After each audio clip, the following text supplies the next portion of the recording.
G'day legends and Johnny O's family legends as well. I hope that you're having a fantastic day and so far a fantastic Friday. Now today, as always, we have a lot to go over, but I also have some information off the front line, someone who's there, someone who's seen a lot of that area, specifically around Pokrovsk, leading through to Konstantinivka, sent me across some information regarding that exact area of the front line, the area of which we've been looking at the most, that is growing more and more critical, especially will we see more of a push onto Pokrovsk, or where are those pushes moving? So we'll discuss that, and within that, of course, we'll be looking at maps, and we'll be looking at the maps in the north, the south, and the east. We'll also look at some geolocated footage, as well as a new weapon system, or at least a weapon system used in conjunction with regular forces, and I think you'll find that very interesting, and the geolocation of that also interesting. Of course, then we have to look at the BDA, the battle damage assessment of that incredibly massive explosion that occurred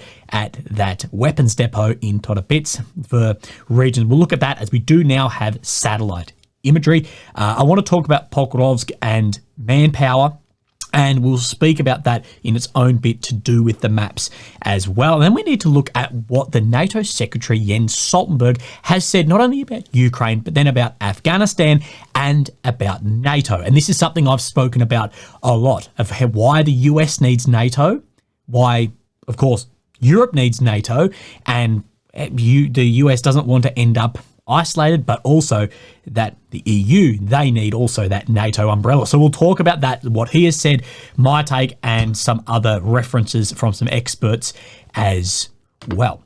But I want to look at some feedback I got here, which I found very interesting, of someone who is very experienced as well. I won't say any more than that, but I know it seemed like I'm blowing smoke up your ass, but keep doing what you're doing. You're the only war vlogger that puts out anything that resonates with me to what is reality. One of the drone teams thinks the same.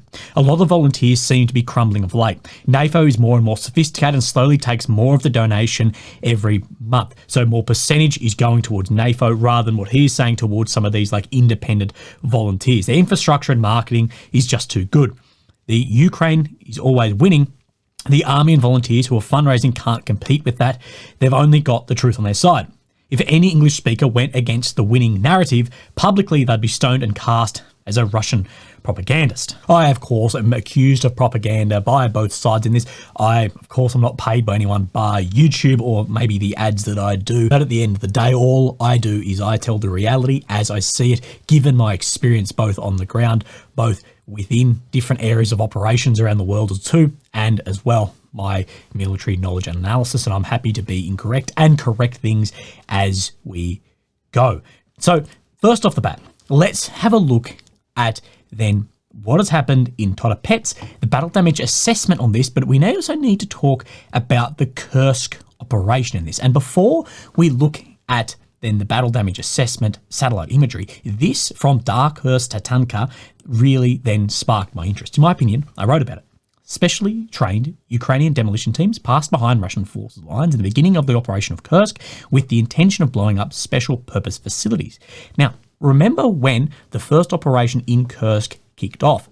I mentioned this, and if you go back through my videos about a year ago when we were seeing those a lot smaller than incursions into Belgorod, I said the same thing, and this was actually of information, and I presented the messages at the time given to me off a guy saying this is at the time a distraction to get guys well further behind the lines there as well, and it seems like someone is in agreement with me there. Now, again, this, like the drones into here, or then a larger attack, this is a great distraction to get these recon or sabotage teams not only into Russia, but then able to initiate what they need in the fog of war and the chaos of battle. Now, I do think that this could absolutely be one of the elements of this incursion with other elements. You don't have just one goal. And we saw recently, say, the GUR celebrate the liquidation of a reporter, Crab, who they say, quote, participated in the commission of serious war crimes, of course, behind the lines, and now this major explosion, some of which doesn't exactly fall in line with drones. So that's just pure speculation, but it is very interesting to know as well. And where I want to then go on this is maybe part of Zelensky's victory plan and what he plans to present to the US is also with a list of locations, maybe behind the line elements that these groups are able to have an effect on as well. Of course, laying out how to win. Now, Biden has then posted this as well. I'm looking forward to hosting my friend President Volodymyr Zelensky of Ukraine next week in the White House, of course, to present the victory plan. During his visit, I'll reaffirm America's commitment to supporting Ukraine as it defends its freedom and independence. Now, the question is being asked, will the last thing we see Biden do for Ukraine be the permission to use these long-range weapons behind the line, ATACMS, Storm Shadow elements like this? Will we see that be the last point of what Biden has done? Although there are more and more people saying it seems like the US here, you reaffirm America's commitment. Well, how much committed is it? You won't even sign off on that. It seems a bit like you're kicking the can down the road with a lot of this. So we'll look at now the battle damage assessments. Now, I am flogging this off MT Anderson. So go and follow him. He does a fantastic job of this. This is his Twitter, and these are any of his other socials that you will need. So he's broken up this facility in areas Alpha, Bravo, and Charlie, and have a zoom in and have a look at the damage. Now, one thing I will say is it is very difficult to actually get an idea how much damage there is, because of course you have open air, ground-based bunkers, what are still not super clear on this imagery, but of course there's a large amount of this facility that is underground, and it's very difficult to know. Now, if this facility was built properly, that no single section should have enough boom to spread to other sections or penetrate other bunkers, a little bit like the Abrams blow-off panels on top. And I think the best measurement in this is actually going to be how significant or measurable we see a dip in munitions used by the Russians within Ukraine. That will be the best measure of how important this was to the war. Like I said, a lot of this is underground. Now, if fires are in that, we could see a hell of a lot more damaged, but it's hard to get an idea. So let's just have a look here. So this is by MT Anderson, Section A. Now, I've just drawn in some squiggles in here of bunkers here that look to be at least maybe just some fire, not completely destroyed. You can just see the damage on the earth around this too. I've seen a lot of people drawing their own dots on what is and isn't here, and this is far more high quality definition footage here, so you can see where there are some craters, maybe areas of impact, or that large explosion to your primary and secondary detonations. And you can see the ones, some of which I've circled, that the roofs are still on these and the roofs blown off some of these other ones as well. So again, it is difficult to get an idea. More will come out, but how clear is it ever going to be? Still questionable. Now, this is Section B. This section here has the most amount of destruction. To my eye, basically all of this has been completely destroyed, and this better imagery would also go in line with that analysis too. Now, let's skip across to Section C. Now, this is up on that top left. Now, a hell of a lot of this has been destroyed, but due to a lot of the woodland around here and the smoke, it is difficult to get an idea. So you have some areas around here that some other images do show some like blast wave damage to some of this, but as far as destroyed, no. And you can see some of the areas here, a lot which have been destroyed, but again, due to the foliage, incredibly hard to get an idea. Now, I will post up all this on the Telegram if you want to go and have a look at your own assessment. And this is where these images are from, of course, by Brady Afric on Twitter as well. Go and follow himself. Now, let's go and have a look at the maps and talk about what I've been sent across and how this is then looking. So here, of course, we have Ukraine, the centre, the capital of Kyiv. The red areas occupied since 2022, the purple since 2014, the green and blue within Ukraine's borders. Of course, areas that Ukraine has pushed back the Russians, or the Russians have pushed out themselves. Sometimes a bit of column A, a bit of column B, if it becomes then unobtainable to then hold this. Now, where we are doing most of our looking recently is, of course, up here in Kursk, but then down in Pokrovsk in Donetsk as well. Pokrovsk, very, very important area. And what we can see today is this advancement out to the south of Kharkivka, shown by a deep state map. Now, in my opinion, this is not a new update. This is updates from a couple of days ago, as we've had multiple other maps showing very similar to this. But regardless, this map is showing an update there. Now, let's have a look at what I have been sent across, and this is going to line up with something we talk about in Pokrovsk in a second. Now, they've broke through the first line, they by the Russians. I did just take out some of this, but it's a clusterfuck. I think the Dragon's Teeth, I've noticed in the past 2 weeks, still dumped on the side of the road where they were dumped weeks ago. New trench lines being dug on the outskirts, but being dug by civilians. Well built, I'll give them that. but not tactically sound, interlocking arcs and facing the line of assault. 21st Separate Special Purpose Battalion of the National Guard have done a damn good job at the front smashing the advance of the Russians, but no support. Everything seems to be operating autonomously and not as a division. The senior command, as it is to blame, they're operating in 80s-esque Soviet mentality, clueless when it comes to divisional level or even tactical level planning and communication. The units here are fantastic. The command is useless. It's a sight to behold this evening. The entire Eastern Front, when viewed across the Eastern Plains, is in a line of black smoke. It appears the push north to the main east-west MSR from Pokrovsk to Konstantinivka has stopped. Now there's a major push east to west. So let's have a look at exactly what he's talking about. He's talking about this MSR, this road that runs from Pokrovsk, Minograd. You can just see it here when I zoom into this, all the way through to Konstantinivka. We've spoken about this intersection and the importance of here. He's saying that the advance here has stopped, but the main push now is going east to west, as we've seen Kursk and now threats on Seledove as well. I truly feel for the National Guard units, and as of the 12th, fantastic leadership and men. Yet those above them are useless. They need to step aside and allow those battle-hardened, educated men below them to take the reins. And this falls in line with another article put out by then Pravda Ukraine, one of the media channels there, about exactly what is happening down in here. That the lack of soldiers, especially experienced, trained and motivated ones, this is one of the main problems. The first problem on the Pokrovsk front is personnel numbers. The second is their level of training. And the third is the skills of the unit command. The massive shortage of personnel, especially infantry, has been a huge problem for the defence forces in Pokrovsk area. Another soldier who spent 6 months on the Pokrovsk front recalls the lack of soldiers was always and immediately felt. Of course, other operations in other areas don't then help this. For example, 110th Mech Brigade was called in to stop the Russian advance in Osheretne just 2 months after its withdrawal from Avdiivka, where it had been on the defensive for almost 2 years, including the last 6 months, repelling Russian offensives with equipment and infantry. 2 months, and obviously not enough to replenish the 110th and recruit new personnel. So 2 months, not enough due to the losses that have been taken in there. With return to the east, the brigade's staffing situation has deteriorated even further. As of July 24, the 110th Infantry was less than 40% staffed, and the brigade was still at the front. Now, if we have a look then onto just some of the doctrine around attritional warfare, we have a look at this. Forging new units, combat-capable soldiers instead of civilian mobs is done through training and combat experience. New formations should train for at least 6 months, only if manned by reserves and previous individual training. Conscripts take longer. These units should have professional soldiers and NCOs brought in from pre-war army to add professionalism. Once training is complete, they should be fed into battle and secondary section. Here's the part that's important, relevant to this as well. No formation should be allowed to fall below 70% strength. Withdrawing formations early allows experience to proliferate among new replacements as veterans pass on their skills.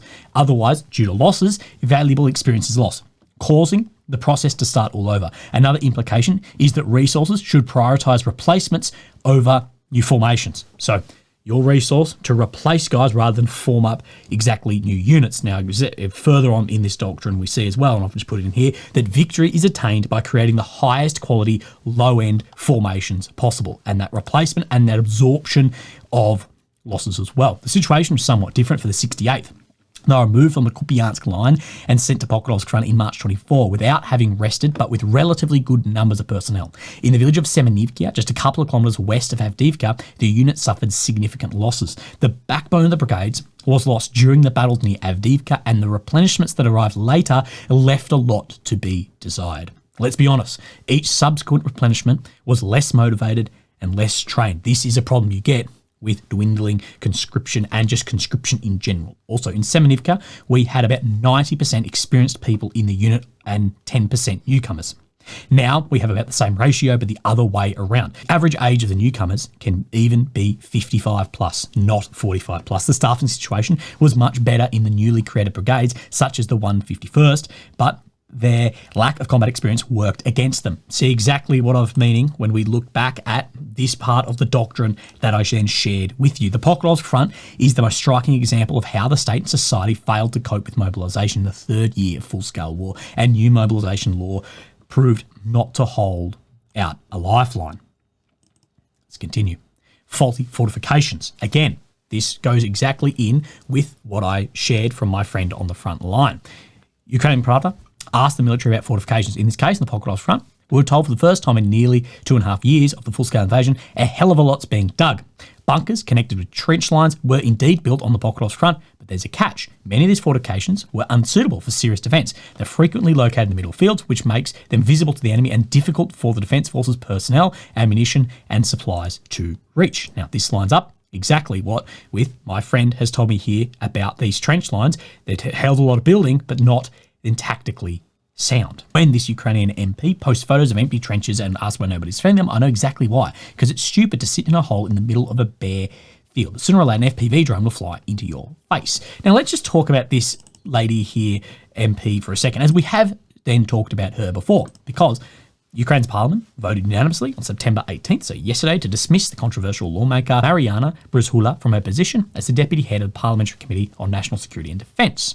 Central figure in many controversies, she made headlines with her harsh criticism of the former and current military leadership. Of course, Zaluzhny, Syrsky, and Mykola Oleshchuk of the Air Force. Now, to be fair, like I pointed here, Zelensky has also replaced and or sacked Zaluzhny and Oleshchuk in this as well. But let's continue. The commander of the Vichy Walls says even when they were pre-prepared fortifications, most of the positions are dug by the soldiers themselves. On the Pokrovsk front, trenches and dugouts have been made right in the middle of fields, making logistics impossible. They dug anti-tank ditches that led directly from enemy positions to our rear positions, and it's impossible to monitor them. These fortifications help the enemy advance more than they help us defend. I just didn't have one of my screenshots here, but here it talks about in the same article from pravda.com.ua, due to insufficient military assets and communication between units, this was not possible. As well, speaking about the elements to bring into the fight here, exactly what my friend here speaks about to do with command and communication. Continue. On the Pokrovsk front, many trenches and dugouts have been made right in the middle of fields, making logistics impossible. They dug anti-tank ditches that lead directly from enemy positions to our rear positions, and it's impossible to monitor them. These fortifications help the enemy advance more than they help us defend. So that's a very interesting article and very good information, I think, also sent across to do with the front line of what is occurring in here. So let's have a look at a couple of areas that are shifting on this map. Now, we'll just zoom out. Now, one of the most interesting is around Klishkivka here. Remember, this is where I say this map shows significantly different to others. That other maps are showing Klishkivka has come under full Russian control. The Russians have made their way up to this canal and have moved into these wooded areas around here, but it is showing at least some movement then around this area here as well. Just down to the south of here, it does show some movement, Russian movement to the west of New York and around Toretsk, where we have seen some of the other maps updating over the last few weeks and days as well. So let's have a look up in the north, and this gives us a better idea. Now, there's no movements shown on this map, but we do have a Noel reports update in here for what is occurring as well. Now, I will say Deep State does show more of what he has said, but a bigger update due to the recently published geolocated images, it can be assumed that Vishnevka and Apanovska, west of Snagost, and south of Snagost are under Russian control. This has happened not in the last 24 hours, but over the past week. So you see Snagost, Lubimovkia, and down to the south here around that border area. This lines up more similarly now with what then the Syriac maps has been showing us. But I have another very interesting update in here as well. Now, let's just have a look first off at then what Noel reports are saying around the Kursk Glashkovo district. Remember, we've shown you some different geolocations in here, as it was showing that Vasyole here had come fully under Ukrainian control. It was first believed that Vasyole was completely under Ukrainian control. The situation has now changed. About half is under Ukrainian control, and the Ukrainian troops are moving east towards Glashkovo, according to Russian sources. The north is contested, so more pushing out to the east. Vasyole, this is what we were having an idea. We were saying, well, the geolocated footage shows Ukrainian artillery and drones dropping stuff in the center of Vasyole. We presume at least it is grey zone or under Russian control in here, as well as where we saw those geolocated footages over the past couple of days down this road leading to Vasyole of where there are Ukrainian assaults against Russian positions as well. So it clears up a little bit of that. But I do have another update in here that I find very, very interesting as well. So we get an idea of where this is. Now, Ubakovka is not labeled on this map, but Ubakovka just sits just to the south of Vasyole. You can see where this road runs to get an idea. Now, just on this corner here near Volfino, this is where there is a Russian position, and we see the Ukrainian elements using a very interesting bit of kit down in here. So there is then an unmanned weapon system, one of these Wally bloody armed wallies here. Now, one of the interesting things, he goes straight over the top of an AT mine, we can see here. And this is being used in conjunction with conventional forces. I don't show how much I can show you of this, but with then a mortar team behind the line too. So suppressing fire from the weapon system on board this, then used with mortars too. So using not only the weapon system as a suppressant, but also then the cameras on board mixed in with the drones. Very interesting piece of warfare as we're seeing more and more equipment like this being used on the front line. Also, now I'm not exactly sure the outcome of this, but that is very interesting to see. And of course, the future is here when we talk about movements in warfare like this. Now let's have a look on this map again, see where things have changed. Now nothing is moving on the deep state, but we need to come and have a look at what Suryak says about then Makivka. Now, Suryak is saying in Makivka that out to the west out to the south for a second time. Remember, yesterday there was a southerly push, and again, and further southerly push he's showing them today. So if we have a look, the best way to do it is just where this tree line and this road runs through here, that is basically in line down at this paddock. So he's saying all the way down in here has been occupied by the Russian forces. Again, we need multiple maps to be showing that for us to 100% confirm this. But Noel reports he also has a map right in this direction too, around Nevsky, that he has updated.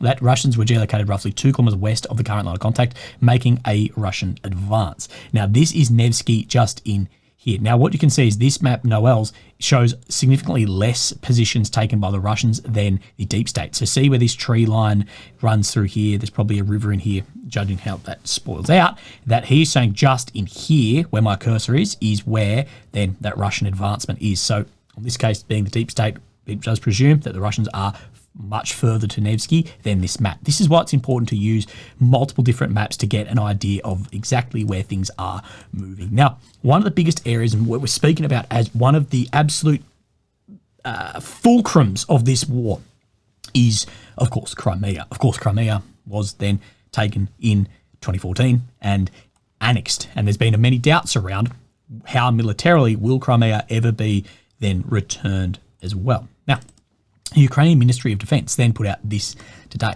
A comment by the Ministry of Foreign Affairs, unacceptable proposals regarding the future status of Autonomous Republic of Crimea and City of Sevastopol. So it sounds like to me, someone somewhere made a remark about Crimea and maybe giving up that bit of land, and that this is the response. Now, I can't find any official publicly who said this, but an unacceptable proposal sounds like to me somewhere has made this, and they're making a public statement to this as well. The territorial integrity of Ukraine has never been and will never be subject for discussion or compromise. So there's going to be no compromise ever about territorial integrity. Crimea is Ukraine, full stop. On Ukraine's side stand our defence forces, our international partners, the UN Charter and international law. Crimea is the centre of gravity for Europe's security architecture. Its full restoration can only be achieved through the complete deoccupation of the entire Ukrainian territory, including the Ukrainian peninsula. So all the way back through those 1991 borders. We count on further strong support from our partners to force Russia to return the respect of international law and the UN Charter, to withdraw its troops, military equipment from the entire sovereign territory of Ukraine, to restore Ukraine's territorial integrity, as well as to bring Russia to account for its aggression against Ukraine and for all crimes committed. Now, of course, this is what Ukraine is saying. We want their partners, basically West, NATO, to pressure Russia for a withdrawal here. Now, what we have questioned again is a withdrawal that is idealistic. That would be great, that Russia withdraw. And I see this all the time. People, Russia could just withdraw.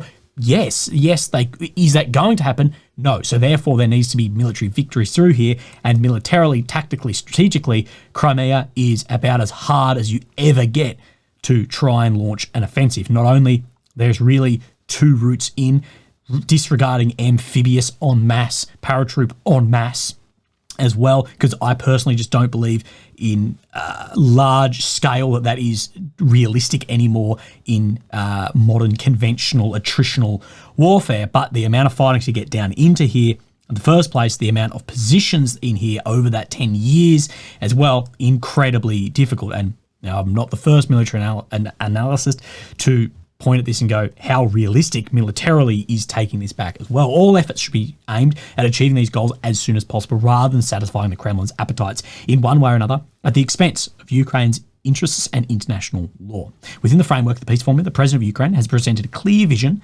for achieving comprehensive and just lasting peace for Ukraine and the world. That said, this presentation of a clear vision, it's a clear where it wants to be, but the military actions to get to that point, that is incredibly unclear, as well as the possibility and the cost of doing this as well. So I don't think there's that many people realistically who argue that Crimea is or is not Ukraine. I'm on the side that it is Ukraine. What I'm pointing at is militarily, Russia's not just going to pull out of here. So it has to be a both strategic and tactical victory through here. And my concern on that is the amount of forces, equipment,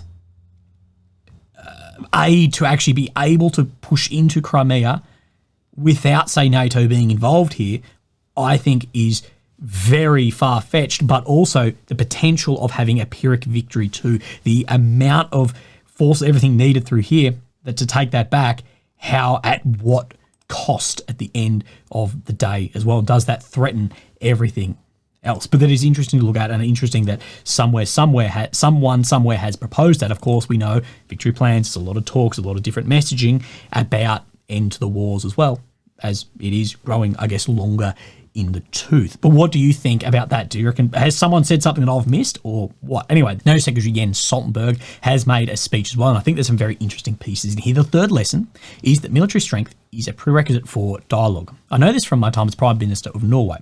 We have to speak to our neighbours, however difficult it might be. But dialogue only works when it's backed by strong defences.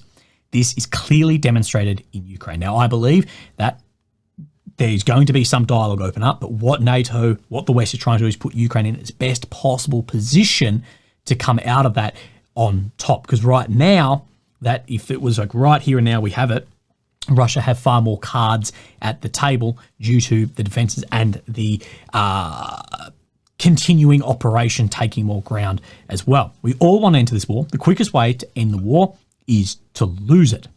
But that will not bring peace. It will bring Russian occupation. So I guess there's two ways to end this war tomorrow. Either Russia pull out or Ukraine give up and, well, he says, to lose the war.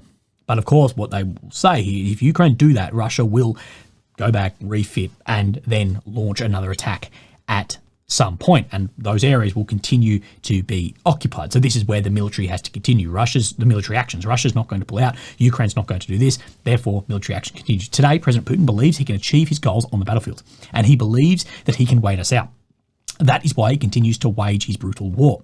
I do not believe that we can change Putin's mind, but I do believe we can change his calculus. By giving Ukraine weapons, we can make Putin realise he cannot get what he wants by force, and make it so costly that he'll have to accept Ukraine as a democratic right to persist as a sovereign democratic country. The paradox is the more weapons for Ukraine that we deliver, and the more likely it is that we can reach a peace and end to this war. And the more credible our long-term military support, the sooner the war will end. So the more weapons given in, therefore this is the paradox that Jens Stoltenberg is saying. Now, I don't disagree with rising the cost of the war. Where I disagree is how this is seen, because Ukraine's unsolvable problem is not weapons.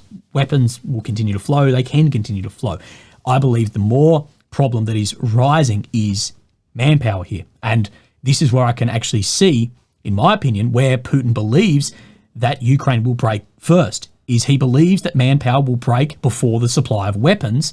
And Ukraine's demographics and Ukraine's unwillingness to conscript between that 18 and 25 give credibility and a reason for why he will be thinking this as well. It takes a hell of a long time to conscript, train, and fight in the front line. The messaging we're seeing from soldiers on the front line, if you were Putin, you can see how he's built this outlook on the war of it doesn't matter on the basic weapons floating in. What matters is if there's no one to then fire that weapon system. This is where the people have theorised about what would change if someone just gave Ukraine a nuclear weapon. Would that be a back off from there? Now, I'm not saying to do that, but it is an interesting thought experiment to look at as well. Not in turn to use it, but the threat of this going forward, as we know Russia throw out those threats as well. There can be no sustained security in Europe without a stable Ukraine, and no lasting security for Ukraine without NATO membership. NATO's door is open. Ukraine will join. Well, at what point will they join? And at what state will Ukraine be in for the victory of that war? somewhere down the line, what are the prerequisites really given for NATO? Is it the return of that 1991 border? What happens if at some point that is then out of reach? Those need to be the questions asked as well. There's a lot of messaging about that, and I'd be saying, well, let us in NATO. But this is an interesting part as well that I think lines up with some of this. To my fourth lesson, military power has its limits. We saw this clearly in Afghanistan. Afghanistan mission lasted too long. Oh shit. The democratic and united Afghanistan with equal rights for all was a worthy goal. But it was too ambitious. We saw the cost of mission creep. So where it was so ambitious, the cost of this never reached the goal. So the lesson learned is that the purpose of any future military operation outside NATO territory must be clearly defined and must be honest about what we can and cannot achieve. And this is where I think sometimes there's no honesty in other areas. Afghanistan was always, unless there was going to be just a full total war there, it was never going to work. That became very clear very early on. I think this needs to also be looked at realistically, maybe over the next year or so, in Ukraine as well. Ukraine is outside of NATO territory, although will become a member. It is not currently a member. Clearly defined. Okay, the clear definition is the return of territorial integrity, 1991 borders, and then bring the Russian officials and those who have committed crimes to justice. Okay, that is clearly defined. But in here, be honest about what we can and cannot achieve. We need to look at too, I believe, realistically, how realistic, and be honest about what is that, what can or can't we achieve, given the time, the cost, and I'm not meaning cost money. I don't really care about money. What I'm meaning is the cost of human lives in this as well, and the future there too. That was my video the other day about those demographics. That could Ukraine win, but lose anyway because there's no one bloody left with that decline in birth rates as well. To my fifth and final lesson, and the most important one. We must never take the bond between Europe and North America for granted. NATO is not written in stone. The earth is littered in ruins of empires that thought they were eternal. So you can never take that for granted. Europeans must understand, without NATO, there is no security in Europe. 80% of NATO's defence spending comes from non-EU allies, significantly the US. This is exactly why people ask questions about this, of the proportion of money in an area of the world where the US isn't. And realistically, the NATO security is under the US defense and the US armed forces and the US nuclear umbrella as well. And I can exactly see why then these questions are asked when we have a look at things like then NATO spending, where of course, given years to get up to that 2%, that everyone below this line here is not meeting that amount. And that's just on percentages. If you have a look at the money, of course, GDP is significantly different, but you can see why those questions are then being asked. The Transatlantic Alliance has served Europe well, paving the way for closer European integration. Now, NATO is incredibly important for Americans and it's incredibly important for Europeans. He points this out. And a lot of questions are asked as to why. And I've sort of brought this up before, but US has every reason from history and geopolitics to bolster the European Union and prevent its drifting off into a geopolitical vacuum. The US, if separated from Europe in its politics, economics and defence, would become geopolitically an island off the shores of Eurasia. And Europe itself could turn into appendage to the reaches of Asia and the Middle East. So of course, that's why it's so important. If the US want to be world dominant and that dominant power, they need that arm reaching in. This is why the US is in such a good spot, but also such a bad spot just geographically as well. Yes, it's out of the way of everything, but that's one of the problems too. Australia has this exact problem. Again, why is NATO important to Europeans and the US being part of that and keeping the US part of that? Nations joining NATO provided some military forces more in the nature of an admission ticket for a shelter under America's nuclear umbrella than as an instrument of local defense. So of course, if the US was to walk away from NATO, that is then a hell of a lot of that firepower going there. It's simply not true that Europeans are free riders. But again, we see this. Now, I'm not saying that people are free riders here, but it is in interest to actually say, are you pulling somewhat of your weight as percentage of GDP as well? No other major power has as many friends or allies as the US. Now, this is something I disagree with, and I agree on Henry Kissinger's take on this, that the US has no friends or allies. It has strategic interests. And I think Russia is actually somewhat potentially falling into that same trap, believing that China is its friend or ally as well. And I think China has no friends or allies. They have no formal military alliances. I believe they've got strategic interests and will use whatever they need to move towards those interests. We're stronger, safer, Europe and North America together in NATO. And I agree with that. And that's why it is so important for everyone to pull their weight and make sure that NATO doesn't fall under its own weight. Anyway, legends, have a fantastic day and I will speak to you tomorrow. And have a great weekend. Okay, thank you. Bye-bye.